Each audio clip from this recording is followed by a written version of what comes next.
Welcome back, my beloved student of JS2. And we step out for break. Then we are back to continue with example 3. Example 3 has A, B, C, D. Don't have fear.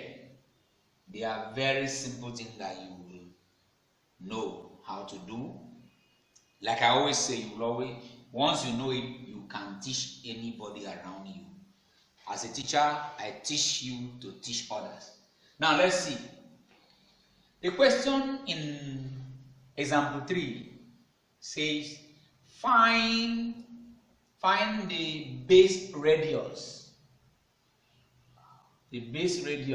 of a cone made from. Find the base radius of a cone made from a semicircle of radius 12 cm. That is very important. Let's start with A before we come to B, then C and D. Let's look up, as we have here, a semicircle of radius 12 cm is there. Solution has been given. Solution. Look at a semicircle here. Half of a circle. And then the radius of this circle from here to here is 12 cm. This is very important. Something that is going to be interesting here is this one is a semicircle. It has a radius. And then the moment you fold that semicircle to form a cone, it doesn't have radius again. The cone will not have that same radius. Rather, the radius of this semicircle, when folded to make a cone, will become the slant height of the cone. It's now left for us to look for the radius of the cone now. Radius of the cone now. I want to put R here. Radius of the cone now. Now, note, when folded, the radius of the semicircle becomes the slant height of the cone. Of course, I've already said it has become now. This radius has become the slant height because that's the semicircle has been folded. So now, what are we going to do now? How are we going to get it? Remember, in our last example, I gave you a very simple formula.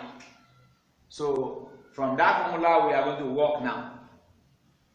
That once we put it in the formula, you see that it's not going to waste your time. So now let's continue. The formula was given.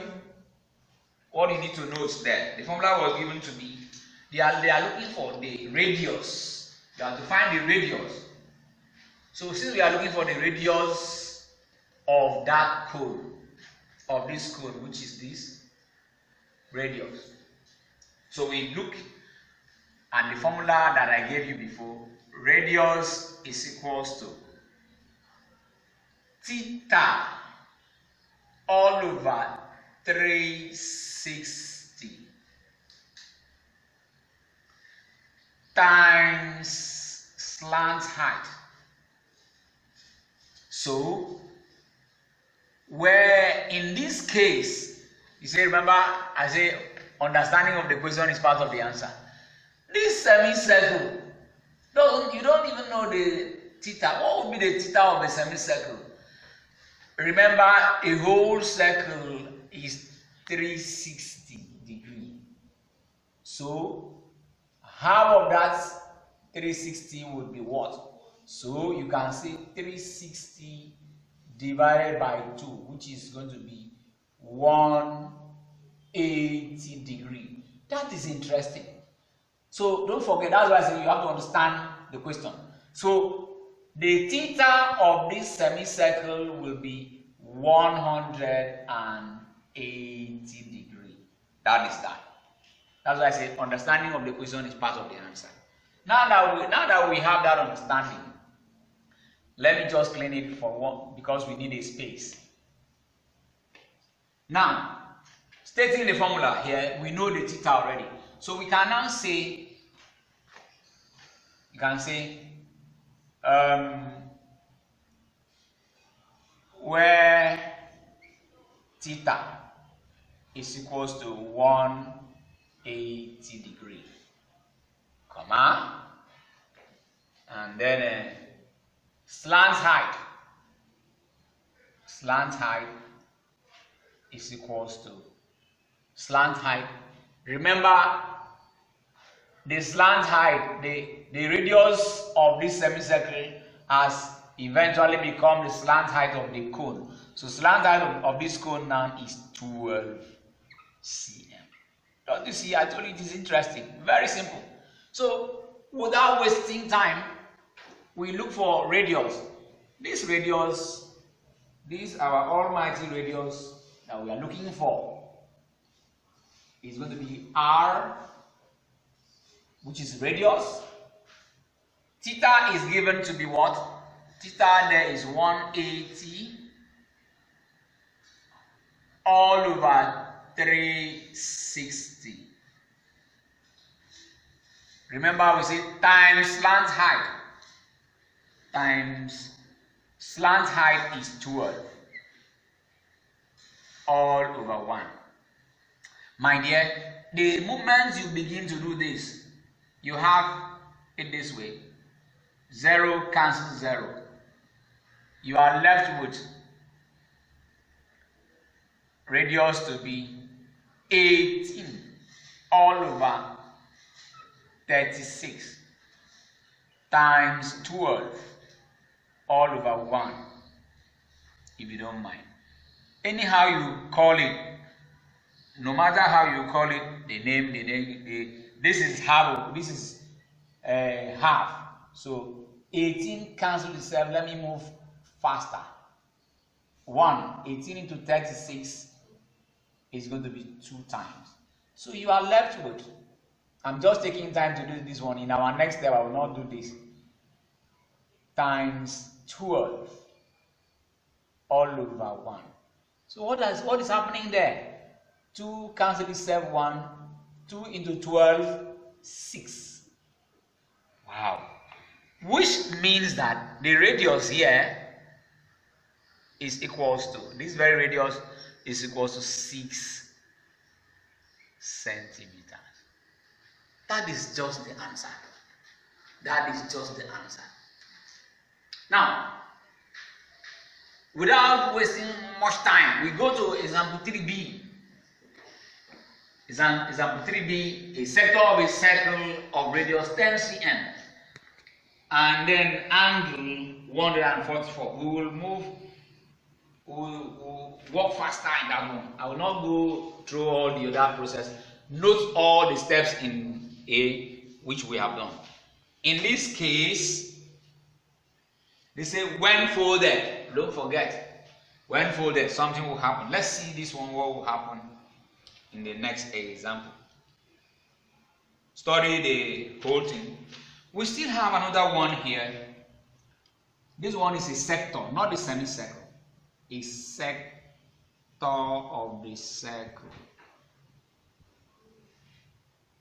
Sector of the circle.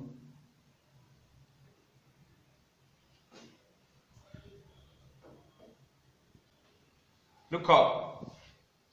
The has the radius to be what?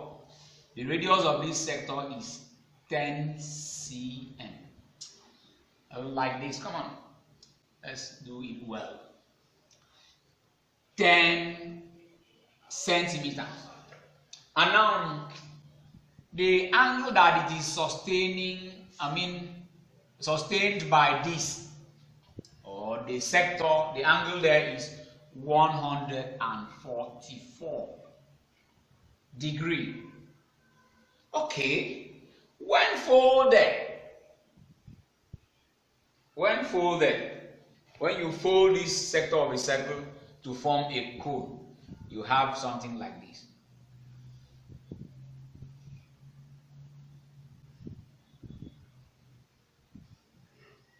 Look at the board. In mathematics, you have to learn how to draw very well. When folded, it becomes this way. And now,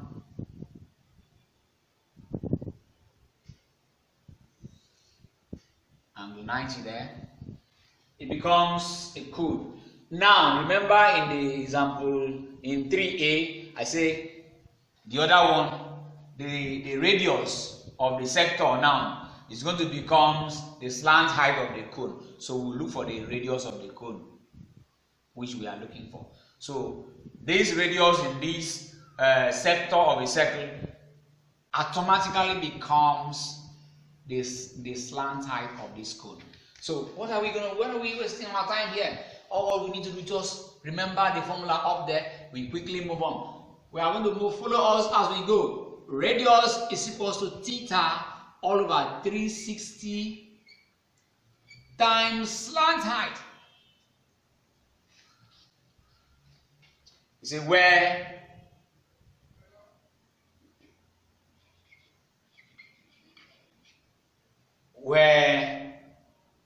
theta, in this case theta, where theta is equals to, theta was given here, theta is equals to 144 degree, and then slant height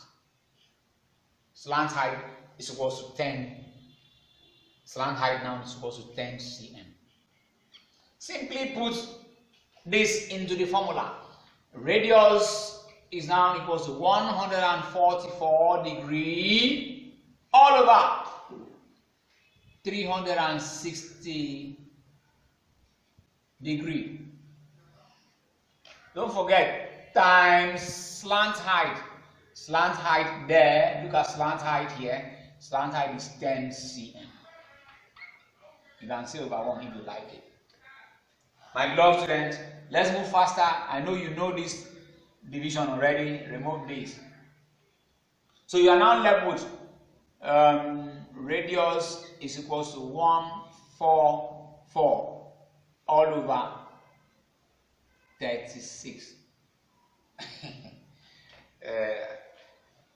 My dear, just go straight to your answer by cancelling this, and then you have your radius to be 4 cm. So the radius of this cone is 4 cm. Let's move up to another example so that you know this thing, the higher you go, the cooler it becomes in your head. That's what I was taught in geography.